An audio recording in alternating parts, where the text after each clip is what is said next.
मनुष्य जदि स्वप्न मृत व्यक्ति को देखि थाए तेबे मिली थाए एही सबु संकेत।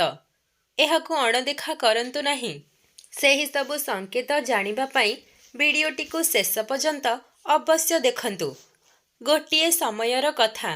नारद मुनि कैलास पर्वत उपरे भगवान शिव को दर्शन करने पाई जाती। सेठाकु जाई भगवान शिव को नारद मुनि प्रणाम करती। भगवान शिव नारद मुनिकर बहुत प्रेम रे आदर सत्कार कले। तापरे भगवान शिव कहती, नारद मुनि तुमर कैलास पर्वत आसीबार कौन प्रयोजन अछि? अवश्य तुमे केउ महत्वपूर्ण कार्य अथवा महत्वपूर्ण समाचार नहीं आसीछ। तापरे नारद मुनि कहती, आपण देवादिदेव महादेव तीन लोकरे सबुठु बड़ अटंती। आपणको केउ कथा लुचि रही पारिबो? आपणको समस्त भूत एवं भविष्यर ज्ञान जणा अटे। एथिपाई मु आपणको पाखकु एक महत्वपूर्ण प्रश्न नहीं आसीछि। तेणु आपणको मोर विनती, आपण मोर प्रश्नर समाधान करिबार कृपा करंतु। पुणी भगवान शिव कहती, मुनिवर तुमे सत्य कहुछ। मु तीन लोकरे निवास करुथिबा समस्त प्राणी मानक विषय रे जाने। परिशेष रे तुमर प्रश्न कौन? तुमे मो ठारु कौन जानिबाकु चाह ताहा मोते कुह। तेबे नारद मुनि कहिले, हे भोलानाथ, मु मृत्युलोकरे भ्रमण करी आसुथिली। सेठारे भूत प्रेत एवं पिशाच आदि अनेक प्रकारर विचित्र जिनिस देखिली, जेउ माने जंगल रे वास करुथिले। ता सहित मु देखिली सबु दुष्ट शक्ति मनुष्य को हैरान करुथिले, ताको सबु बेले दुख देउथिले। एहार कारण कौन? एवं सबु खराब शक्ति मनुष्य को काहींकी हैरान करुथिले? तथा मो मनरे अन्य गोटिए प्रश्न उठे कि मनुष्य स्वप्न रे केते थर निज पूर्वजों को देखे, तो एहार अर्थ कौन? स्वप्न रे मृत व्यक्ति को देखिबा एहार अर्थ कौन? एहा द्वारा मनुष्य को कौन संकेत मिली थाए? हे भोलानाथ, मु समस्त मनुष्य जातिर कल्याण पाई एही प्रश्नर उत्तर जानिबा पाई आपणक पाखकु आसीछि। नारद मुनिक प्रश्न सुनी भगवान शिव कहिले, हे मुनिवर, तुमे समग्र मानव जातिर कल्याण पाई उचित प्रश्न पचारिछ। मु तुमको तुम प्रश्नर उत्तर अवश्य देबी, परंतु एहा पूर्वरु मु तुमको एक पवित्र कथा सुनाउछि। एही कथारे तुमको तुमर प्रश्नर उत्तर मिलिजिब। तुमे एही कथा को बहुत ध्यानर सहित शुण। जेउ मनुष्य एही कथा को ध्यान दे शुणिब, निश्चय ता परिवार रे खुशीर लहरी खेलीजिब एवं उन्नतिर नुआ नुआ रास्ता खोलिबाकु लागिब। तेबे नारद मुनि कहिले, हे भोलानाथ, आपण सेही पवित्र कथा सुनाइबा आरंभ करंतु। मु एहाकु अति ध्यानर सह शुणिबी। भगवान शिव कहिले, गोटिए समयर कथा अटे। मध्य देश रे गोटिए बड़ सुंदर एवं रमणीय नगरी थिला। सेही नगरी रे गोटिए व्यापारी निजर चारि भाईंक संगरे रहुथिला। व्यापारी एवं तार समस्त भाईंकर विवाह होई सारिथिला एवं समस्ते मिलिमिशि बहुत प्रेमर सह रहुथिले। सेही व्यापारीर घरे कौनसी जिनिसर अभाव नथिला। सेही नगरी रे व्यापारी समानर केही धनवान नथिले। सेही सबु संपत्ति व्यापारी को तांको पूर्वजंक द्वारा प्राप्त होइथिला। व्यापारींकर पूर्वज बहुत बड़ दानी और दयालु थिले। से सबु दान, धर्म, यज्ञ एवं अनेक प्रकारर धार्मिक कार्य करुथिले, परंतु से व्यापारी कंजूस स्वभावर थिले। ता भितरे ता पूर्वजंकर कौनसी लक्षण नथिला। सेही व्यापारी ता जीवन रे ना कौनसी दान करिथिला, ना कौनसी यज्ञ करिथिला, ना कौनसी धार्मिक कार्य करिथिला। से ता जीवन रे बहुत धन संचय करिथिला, किंतु से धनर सठिक सदुपयोग करिनथिला। व्यापारी ता द्वारा को आसीथिबा कौनसी भिकारी को किछि देउ नथिला किंबा कौनसी भोकिला को भोजन कराई नथिला। से व्यापारीर पूर्वज भोकिला को खाद्य देउथिले, निवस्त्र को वस्त्र दान करुथिले एवं गरीब को अनेक प्रकारर साहाय्य करुथिले। एवं एपटे व्यापारी निज पूर्वजंकु केबे अनुसरण करि नथिले। से सर्वदा धन संचय रे लागि रहुथिला। एही भଳି से व्यापारी पाखरे बहुत संपत्ति आसी जाइथिला, किंतु ता पूर्वज ता उपरे बहुत क्रोधित थिले। व्यापारीर पूर्वजंकु ତାଙ୍କ ପୁଅର ବ୍ୟବହାର ଠିକ୍ ଲାଗୁନଥିଲା।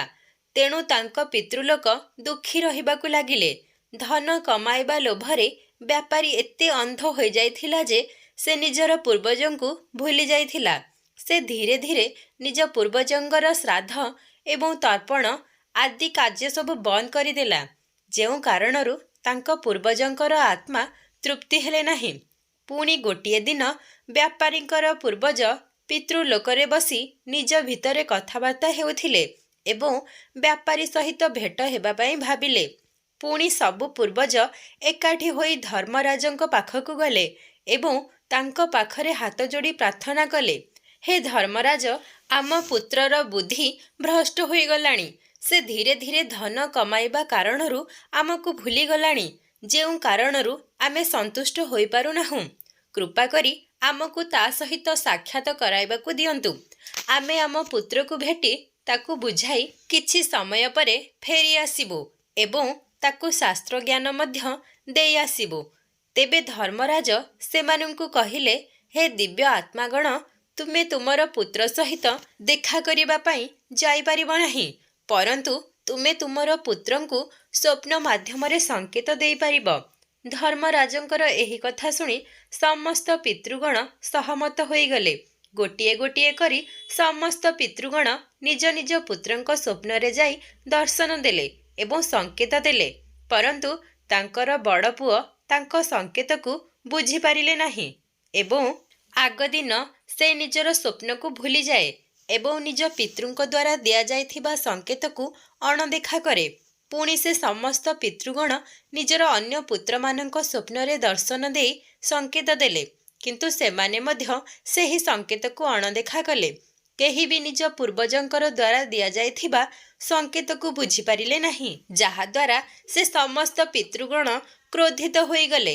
ବ୍ୟାପାରୀ ଏବଂ ତାର ସମସ୍ତ ଭାଇ ଧନର ଲାଳସାରେ ଅନ୍ଧ ହୋଇଯାଇଥିଲେ। ସେ ପୂର୍ବଜଙ୍କ ଦ୍ୱାରା ଦିଆଯାଇଥିବା ସଙ୍କେତକୁ ବୁଝିପାରିନଥିଲେ। ଭଗବାନ ଶିବ କହିଲେ, ମୁନିବର, ପୂର୍ବଜଙ୍କର ସଙ୍କେତ ମିଳିବାର କିଛି ଦିନ ପରେ ବ୍ୟାପାରୀର ବ୍ୟାପାରରେ ହାନି ହେବାକୁ ଲାଗିଲା, ଯେଉଁ କାରଣରୁ ତାର ସମସ୍ତ ସମ୍ପତ୍ତି ଧୀରେ ଧୀରେ ନଷ୍ଟ ହୋଇଗଲା। ଧୀରେ ଧୀରେ କରି ସବୁ ଭାଇଙ୍କ ମଧ୍ୟରେ ଲଢ଼େଇ ଝଗଡ଼ା ହେବାକୁ ଲାଗିଲା।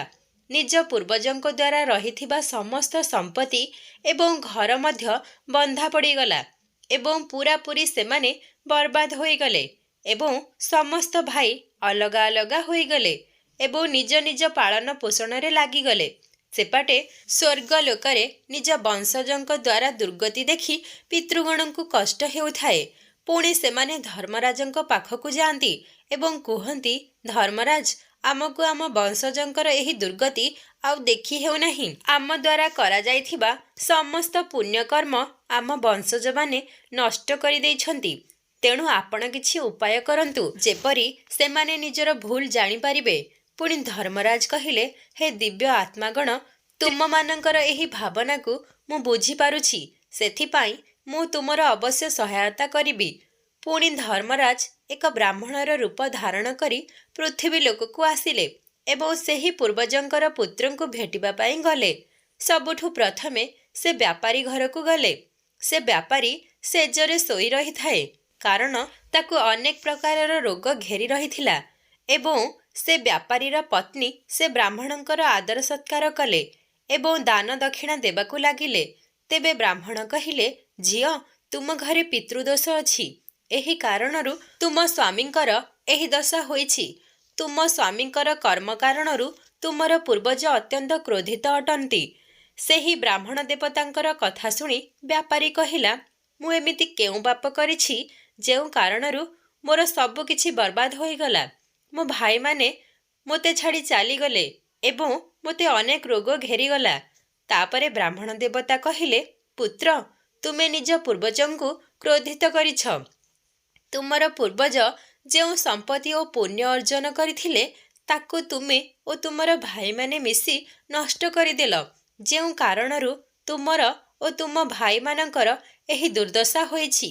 ତୁମର ପୂର୍ବଜ ତୁମର ସ୍ୱପ୍ନରେ ଆସି ବହୁତ ମହତ୍ତ୍ୱପୂର୍ଣ୍ଣ ସଙ୍କେତ ଦେଇଥିଲେ, ପରନ୍ତୁ ତୁମେ ସେହି ସଙ୍କେତକୁ ଅଣଦେଖା କରିଛ ଏବଂ ନିଜ ପୂର୍ବଜଙ୍କୁ ଅପମାନିତ କରିଛ। ଏହି କାରଣରୁ ତୁମର ସମସ୍ତ ଧନ ସମ୍ପତ୍ତି ନଷ୍ଟ ହୋଇଗଲା। ଏହି ପ୍ରକାରର ବ୍ରାହ୍ମଣ ଦେବତା ସବୁ କଥା ବ୍ୟାପାରୀକୁ କହିଲେ। ତାକୁ ବି ମନେ ପଡ଼ିଗଲା ଯେ ତା ସ୍ୱପ୍ନରେ ତାକୁ ପୂର୍ବଜ ଦର୍ଶନ ଦେଇଥିଲେ। ବ୍ୟାପାରୀ ସେହି ବ୍ରାହ୍ମଣଙ୍କୁ କହିଲା, ହେ ବ୍ରାହ୍ମଣ ଦେବତା, ଆପଣ ସତ୍ୟ କହୁଛନ୍ତି। ଆମ ପୂର୍ବଜ ଆମକୁ ସ୍ୱପ୍ନରେ ସଙ୍କେତ ଦେଇଥିଲେ, କିନ୍ତୁ ଆମେ ବୁଝିପାରିନଥିଲୁ। କୃପା କରି ଆପଣ କୁହନ୍ତୁ ଯେ ସ୍ୱପ୍ନରେ ପୂର୍ବଜଙ୍କୁ ଦେଖିବା କ'ଣ ସଙ୍କେତ ମିଳିଥାଏ? ଏହି କଥା କହିବାର ଦୟା କରନ୍ତୁ।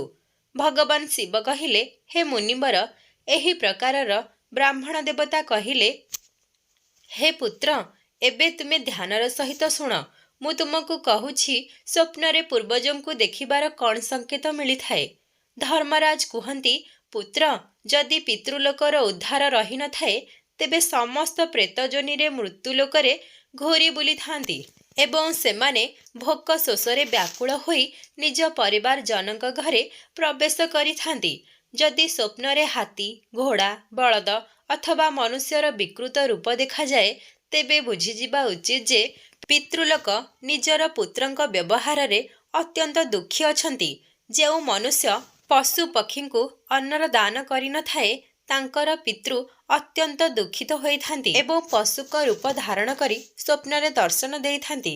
ଯଦି ମନୁଷ୍ୟଙ୍କୁ କିଛି ଏମିତି ସ୍ୱପ୍ନ ଦେଖାଯାଏ ଯେଉଁଥିରେ କିଛି ପଶୁ ଅଥବା ଜନ୍ତୁ ମନୁଷ୍ୟର ବାଣୀରେ କିଛି କହିବା ଦେଖାଯାଉଛି, ଯେମିତି କୁକୁର, ବିଲେଇ, ମଇଁଷି ଆଦି ମନୁଷ୍ୟ ଭଳି କଥା କହିବାର ଦେଖାଯାଉଛି, ତେବେ ଏହାର ଅର୍ଥ ହେଉଛି ପିତୃପକ୍ଷ ଆପଣଙ୍କ ଉପରେ ଅତ୍ୟନ୍ତ ରୁଷ୍ଟ ଅଛନ୍ତି। ଏମିତି ମନୁଷ୍ୟଙ୍କୁ ଭବିଷ୍ୟତରେ ଭୟଙ୍କର ଅପମାନର ସାମ୍ନା କରିବାକୁ ପଡ଼ିପାରେ। ଏମିତି ମନୁଷ୍ୟଙ୍କର ଜୀବନରେ ଦୁଃଖ କ୍ଲେଶ ଥାଏ।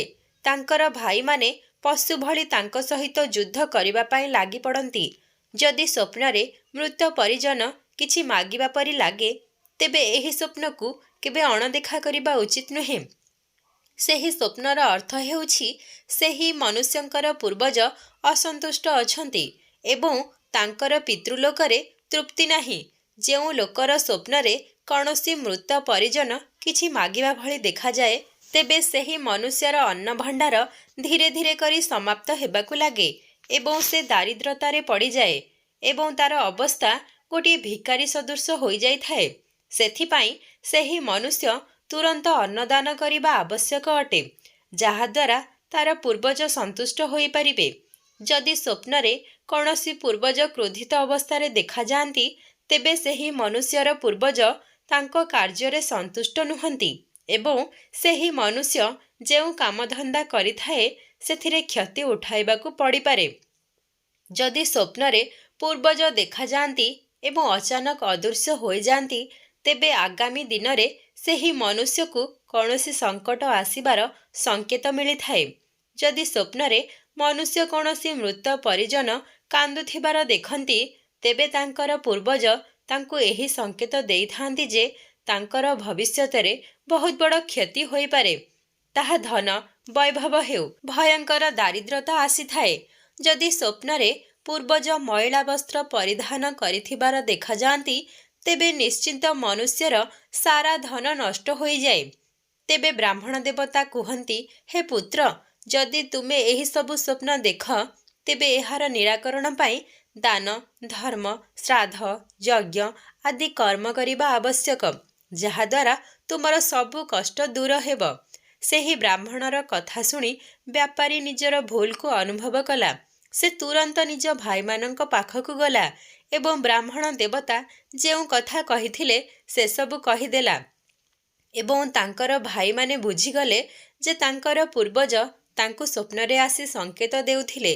ସବୁ ଭାଇମାନେ ମିଶି ନଦୀ ତଟକୁ ଗଲେ ଏବଂ ସେଠାରେ ନିଜ ପୂର୍ବପୁରୁଷଙ୍କ ପାଇଁ ଶ୍ରାଦ୍ଧ, ତର୍ପଣ, ଦାନ, ଦକ୍ଷିଣା ଆଦି କାର୍ଯ୍ୟ କରି ନିଜର ପୂର୍ବଜଙ୍କୁ ସନ୍ତୁଷ୍ଟ କଲେ।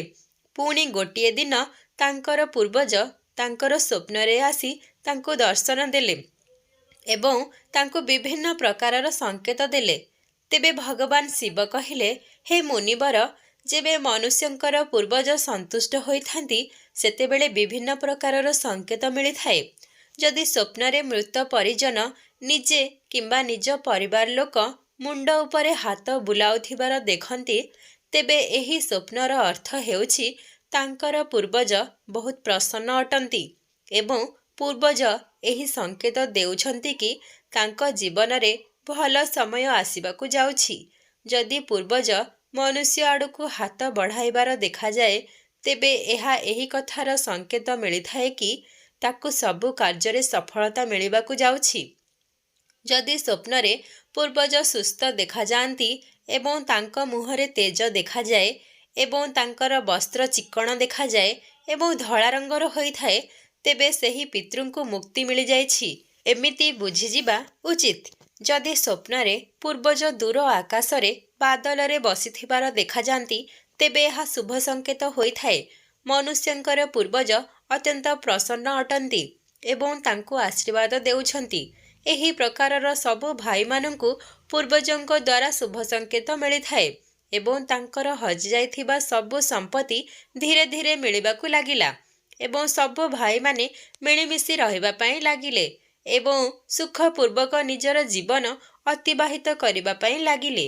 ଭଗବାନ ଶିବ କହିଲେ, ହେ ମୁନିବର, ଯେଉଁ ଘରେ ପୂର୍ବପୁରୁଷ ସନ୍ତୁଷ୍ଟ ହୋଇଥାନ୍ତି, ସେହି ଘରେ ଧନ ବୈଭବ ଓ ଖୁସି ନିଜେ ନିଜେ ଚାଲିକରି ଆସିଥାଏ। ଯେଉଁ ଘରେ ପୂର୍ବପୁରୁଷ ଦୁଃଖୀ ରହିଥାନ୍ତି, ସେହି ଘରେ ଅନେକ ପ୍ରକାରର ସମସ୍ୟା ଘେରି ରହିଥାଏ। ଦର୍ଶକ ବନ୍ଧୁ, ଆଜିର ଏହି ଭିଡ଼ିଓଟିକୁ ଏହିଠାରେ ଶେଷ କରୁଛି। ଯଦି ଆପଣମାନଙ୍କୁ ଏହି ଭିଡ଼ିଓଟି ଭଲ ଲାଗିଛି, ତେବେ ଦୟାକରି ମୋ ଚ୍ୟାନେଲ ମାନି ଭଏସ୍କୁ ସବସ୍କ୍ରାଇବ୍ କରି ଭିଡ଼ିଓକୁ ଗୋଟେ ଲାଇକ୍ ନିହାତି କରନ୍ତୁ ଓ ସାଙ୍ଗସାଥୀମାନଙ୍କ ପାଖକୁ ଓ ବନ୍ଧୁବାନ୍ଧବମାନଙ୍କ ପାଖକୁ ସେୟାର କରନ୍ତୁ।